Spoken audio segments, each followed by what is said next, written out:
मेरा सादर प्रणाम। इस सभागार में उपस्थित सभी विद्वजनों को मेरा प्रणाम। हमारे संगठन के महामंत्री उपस्थित हैं, मैं उनको भी अभिनंदन करता हूं, प्रणाम करता हूं। और मेरे दायित्व प्राप्त करने के पश्चात आप सभी ने मेरा स्वागत किया, अभिनंदन किया, उसके लिए मैं सभी को आभार व्यक्त करता हूं।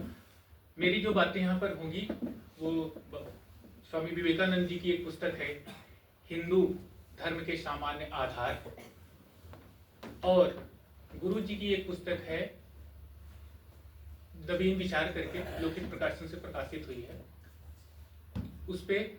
और सावरकर जी की भी एक पुस्तक है, चूंकि बातें सभी लगभग सामान्य है, कॉमन है उन सभी में, इसलिए मैं उन सभी पुस्तकों का नाम ले रहा हूँ। हिंदुत्व, जो कि 1923 और 1925 में प्रकाशित हुई थी अलग अलग प्रकाशनों से, सावरकर जी की।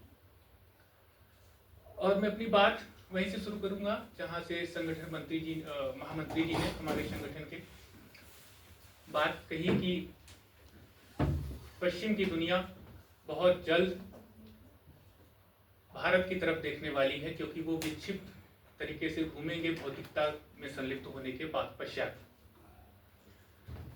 स्वामी विवेकानंद जी कहते हैं कि प्रत्येक राष्ट्र का, प्रत्येक राज्य का एक स्वभाव होता है। भारत का भी एक स्वभाव है। स्वभाव मतलब स्वयं का एक अपना भाव। उन्होंने कई बातें बताई, जैसे कि अमेरिका का अपना जो स्वभाव है वह व्यापार है। वो कहते हैं कि भविष्य में यदि कभी अमेरिका विश्व में सर्वशक्तिशाली हुआ, सबसे पावरफुल हुआ, तो वह पूरे विश्व को बाजार बनाएगा। और उसने वैसा किया भी। स्वामी जी की बातें सत्य हुई। 1995 में WTO बना, उससे पहले वो गैट था, वर्ल्ड ट्रेड ऑर्गेनाइजेशन। उन्होंने कहा कि यदि ब्रिटिशर्स अगर विश्व भविष्य में कभी सर्वशक्तिशाली हुए तो वो पूरी दुनिया में राजनीति करें, क्योंकि उनका स्वभाव राजनीति है।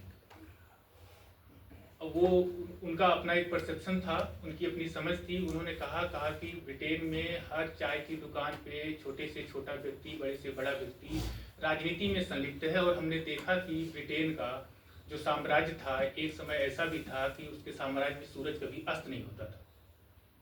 और उन्होंने जो बातें स्वामी जी ने भविष्यवाणी की थी वो हमारे सामने थी।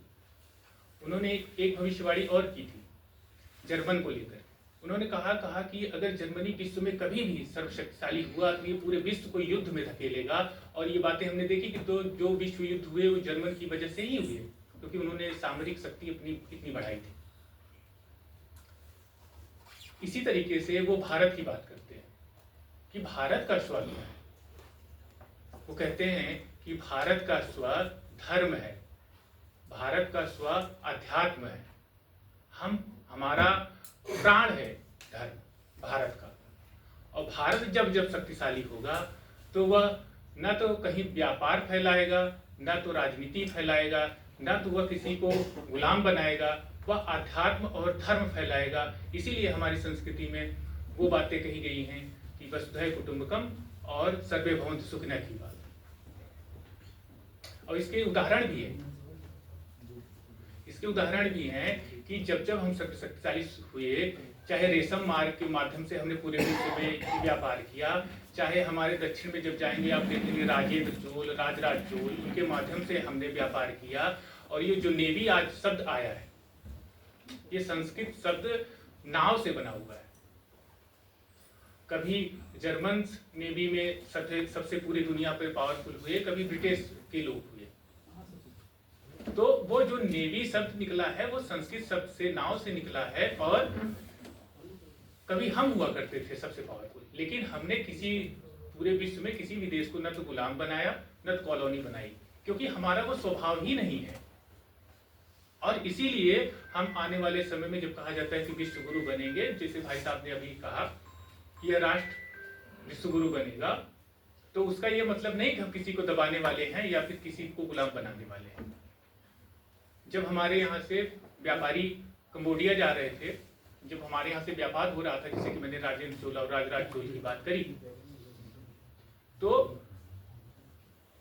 हमारे यहाँ के व्यापारी कपड़ा लेके गए, वहाँ पे पहले आदिवासी रहते थे और वो निर्वस्त्र रहते थे, नग्न अवस्था में रहते थे। उनको ये ज्ञान नहीं था कि सभ्यता क्या है या फिर सिविलाइज्ड कैसे रहते हैं।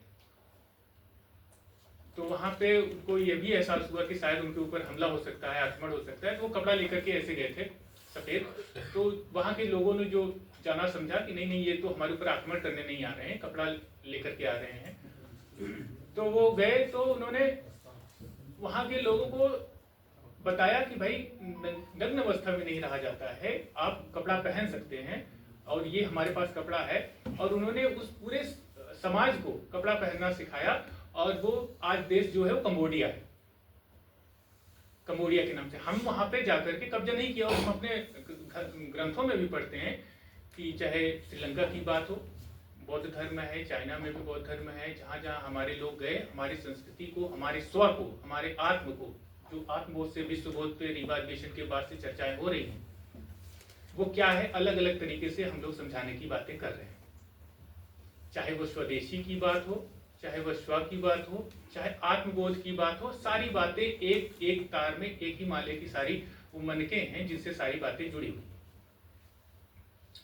तो जब तक हम अपने स्व को, जब तक अपने आत्म को, सत्व को, स्वदेशी को नहीं पहचानेंगे, इस राष्ट्र के स्वदेश भाव को नहीं पहचानेंगे, आत्मचेतना को नहीं पहचानेंगे, तब तक वो जो हमारा लक्ष्य है, राष्ट्र को परम वैभव तक पहुंचाना, जिसके लिए हम सभी अपने साहित्य के माध्यम से, अपने कलम के माध्यम से प्रयास कर रहे हैं, जन जागरूकता फैला रहे हैं, अपने उद्देश्यों को लेकर के लगे हुए हैं, उस उद्देश्य तक नहीं पहुंच पाएंगे। तो उसमें हमारे पंच परिवर्तन में भी जो विषय रखे गए हैं, उसमें सबसे पहला स्व है। इसलिए स्व पे जोर देना है। हम अपने आप को जाने, अपने समाज को जाने, अपने राष्ट्र को जाने, अपने संस्कृति को जाने, उसके बाद ही हम आत्मबोध कर पाएंगे। स्व और हमारा स्वभाव भी वही है, तभी हम अपने स्वभाव को जान पाएंगे। इन सारी चीजों को जोड़ते हुए तब हम विश्व बोध तक पहुंचते हैं। और विश्व बोध के बाद ही जो विश्व गुरु होने की परिकल्पना है हमारी, वो साकार हो पाएगी। मैं अपनी बाणी को यहीं पर विराम दूंगा। हमारे मध्य मुझको लगता है मुझसे भी अच्छी अच्छी बातें और विद्वजन उपस्थित हैं जो करेंगे। मंच देने के लिए बलजीत भैया को बहुत बहुत आभार। आप सभी को बहुत धैर्यपूर्वक सुनने के लिए बहुत बहुत आभार। कई बार हम लोग जो बातें कहना चाहते हैं कह नहीं पाते हैं। अब तो मैं मिलता रहूँगा और बातें करते रहेंगे। आज के लिए इतना ही, बहुत बहुत आभार, धन्यवाद। बहुत बहुत धन्यवाद।